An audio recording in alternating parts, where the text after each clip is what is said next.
On avait donc dans la deuxième vidéo, concernant Camus et sa biographie, parlé de sa jeunesse, de son enfance, de ses études en primaire et au lycée Bugeaud à Alger, puis à la faculté.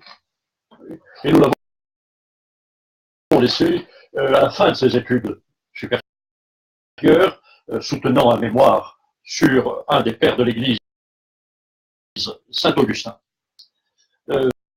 Va s'ouvrir alors une période de vie à Alger, qui est peut-être la période la plus intense qu'il ait vécue en Algérie, puisque après, on le verra, il vivra beaucoup en France, ne faisant que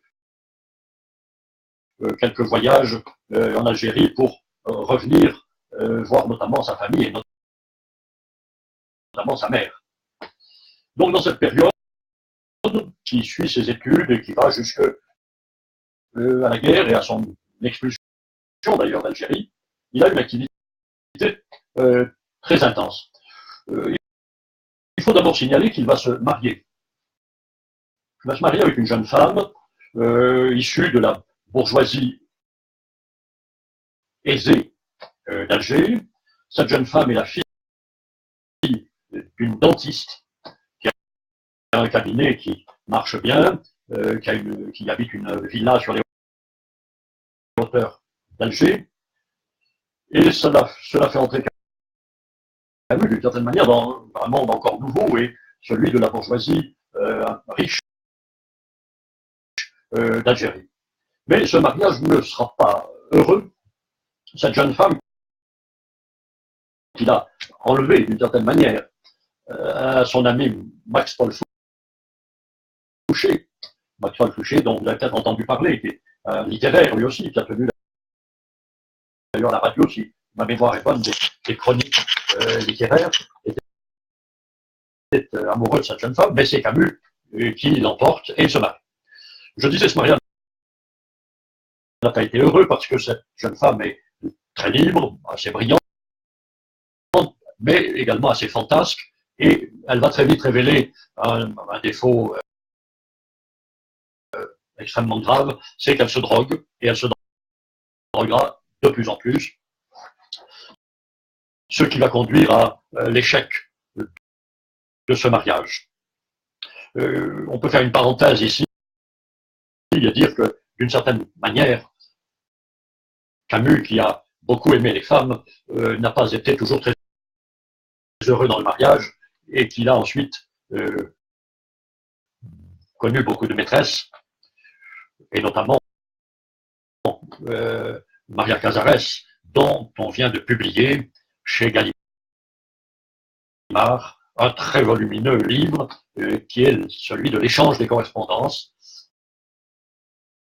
entre Camus et Maria Casares. C'est tout à fait captivant. Mais fermons la parenthèse, ce mariage va échouer, il se séparera, et il vivra pendant un certain temps, pour rester dans le domaine de la vie,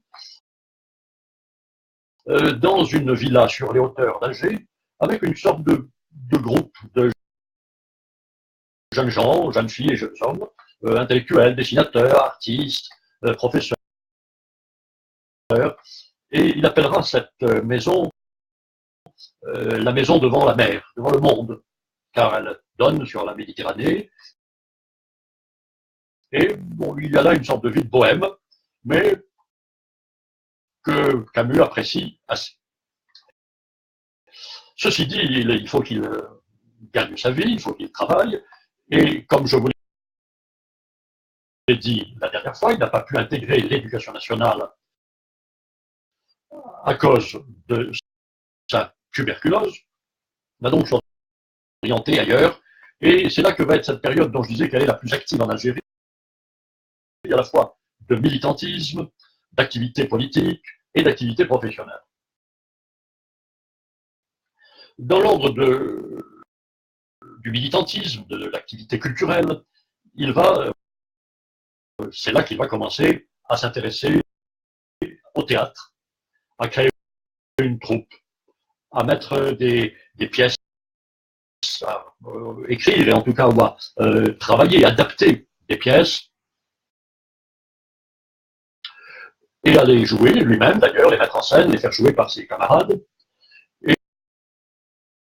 Il aura d'ailleurs quelques difficultés avec la mairie d'Alger, qui est une mairie un peu réactionnaire, un peu obscurantiste, si je puis dire, et qui lui refuse quelquefois les salles. Mais à un moment, il aura même une sorte de maison de la culture dans laquelle il fera du théâtre. Le théâtre dont il faut souligner qu'il a été une des passions de sa vie. Il a beaucoup aimé le théâtre, et d'ailleurs, à la veille de sa mort en 1960, il était question qu'André Malraux, qui était à l'époque ministre de la Culture du général de Gaulle, lui confie la direction d'un grand théâtre à Paris. Bien sûr, ça ne s'est pas fait puisqu'il est décédé en 1960 dans un accident. Mais il a toujours eu toute sa vie, que ce soit en Algérie puis ensuite à Paris, l'amour du théâtre, et il a beaucoup travaillé dans ce domaine. Donc il a cette activité extrêmement importante. Il fait aussi du militantisme politique. C'est l'époque où, sur la suggestion de son professeur de philosophie, Jean Grenier, il adhère au Parti communiste algérien. Alors il faut ici être assez précis. Camus, dans le fond, n'a jamais été communiste, il n'a jamais adhéré à l'idéologie communiste, mais s'il adhère au Parti communiste algérien, c'est parce que c'est à l'époque le seul parti politique en Algérie qui se soucie des Algériens, qui voudraient voir évoluer leur sort, leur statut, aller vers l'égalité, aller vers le développement, et tous les autres partis se désintéressent totalement de cette question. Ils sont le plus souvent très à droite, et le Parti communiste est le seul. Donc c'est là qu'il va militer, et il est d'ailleurs chargé au Parti communiste algérien des relations avec les Algériens, chargé d'essayer de recruter des Algériens, de discuter, etc. Et il a des rapports avec les Algériens très chaleureux, qui ont duré toute sa vie. Certains s'en sont souvenus bien longtemps après. Et puis, il y a un moment, sur les ordres de Moscou, car le Parti communiste, c'est une vérité maintenant d'évidence, était inféodé au Parti communiste soviétique, sur les ordres de Moscou, le Parti communiste algérien va recevoir l'ordre de se désintéresser de cette question, de l'intégration des musulmans, de l'évolution de leur statut, pour mener d'autres combats. À ce moment-là, Camus ne supporte pas cela. Et alors, il y a une discussion compliquée. Il y a tout un ouvrage qui a été écrit là-dessus, c'est très intéressant, pour savoir s'il a démissionné ou si il a été exclu par le Parti communiste. Je crois que formellement, il a été exclu par le Parti communiste, mais en réalité, il a voulu le quitter et il a tout fait pour le quitter. Donc voilà, cette partie de militantisme, mais j'allais dire à la fois le théâtre, à la fois le militantisme, tout ça ne nourrit pas l'individu. Il faut qu'il gagne sa vie, et il va avoir à ce moment-là la chance encore, mais l'opportunité, disons, d'intégrer un journal qui s'est créé il y a peu de temps, Alger Républicain, qui est un journal marqué nettement à gauche. Il n'y avait en Algérie à l'époque qu'une presse colonialiste, qu'une presse qui était entre les mains des partisans de la colonisation, qui refusait toute évolution du statut de l'Algérie. Et Alger Républicain va vouloir donner les sentiments, les idées, les opinions de ce qu'on appelle, à cette époque, les libéraux, ceux qui veulent faire évoluer les choses et faire quand même arriver les Algériens à une assimilation, à une intégration, à une égalité. Il entre dans ce journal et il va, là, d'abord, il prend beaucoup de plaisir, et il va surtout remplir un rôle de journaliste, ça, il faut bien le retenir, c'est une partie importante de son activité dans la vie de journaliste, et il va être un très bon journaliste. Euh, on peut citer deux domaines et deux exemples de cette activité journalistique dont il faut savoir qu'il va la continuer ensuite en France, quand il arrivera en France, nous en parlerons, et qu'il intégrera un journal qui est le journal Combat. Et d'ailleurs, Camus est toujours, aujourd'hui encore, une sorte de modèle pour le journalisme. Il y a une éthique du journalisme chez Camus, extrêmement importante. Alors, deux exemples. Il est chargé de la chronique judiciaire. Il va devenir un chroniqueur judiciaire, c'est-à-dire qu'il suit un certain nombre d'affaires judiciaires, il les étudie, il assiste aux audiences et, comme tout chroniqueur judiciaire, il en donne un compte-rendu dans les journaux. Eh bien, ces chroniques judiciaires, elles sont extrêmement intéressantes. Et il y a trois affaires qu'on cite de manière habituelle, parce qu'elles sont très symptomatiques de son activité journalistique. C'est l'affaire Audin, l'affaire des incendiaires d'Auribeau et l'affaire du chèque El Ogbi. Je ne vais pas entrer dans le détail de ces affaires. C'est inutile pour cette initiation à sa vie et à sa biographie. Mais ce qu'il faut dire, c'est d'abord que les chroniques sont parfaitement écrites. Qu'il a du courage, c'est-à-dire il dit les choses et il attaque notamment très clairement, mais de manière argumentée, la justice coloniale, qui est une justice partisane, qui est une justice aux ordres du pouvoir, qui n'a de justice dans le fond que le nom, et il montre, c'est ça qui est le plus important, de manière technique, précise, argumentée, les erreurs du dossier, les failles du dossier, les invraisemblances, et de fait, ces chroniques vont entraîner, la plupart du temps, et dans les affaires dont je parle, une déclaration d'innocence des personnes poursuivies. Elles sont poursuivies, mais Camus, par ses écrits dans l'Alger républicain, parvient à mobiliser un peu l'opinion publique, à démontrer que ça est bâti sur du vent, que ça ne tient pas, et ils sont acquittés. Donc, un très grand rôle de chronique judiciaire. Soulignons ici que cette expérience de chroniqueur judiciaire lui sera utile ensuite dans son œuvre littéraire, romanesque, puisqu'il mettra en scène, et notamment dans L'étranger, un procès. Et quand on lit la partie consacrée au procès dans L'étranger, on voit bien que c'est écrit par quelqu'un qui a vécu de l'expérience de l'intérieur. C'est une expérience vivante. Donc, chroniqueur judiciaire. Mais il est chargé aussi, et ça c'est un élément qui fera date en Algérie, même si malheureusement certains, beaucoup ne l'ont pas connu, il va être chargé de faire des reportages. Et il faut ici citer un certain nombre d'articles, 4 ou 5 si ma mémoire est bonne,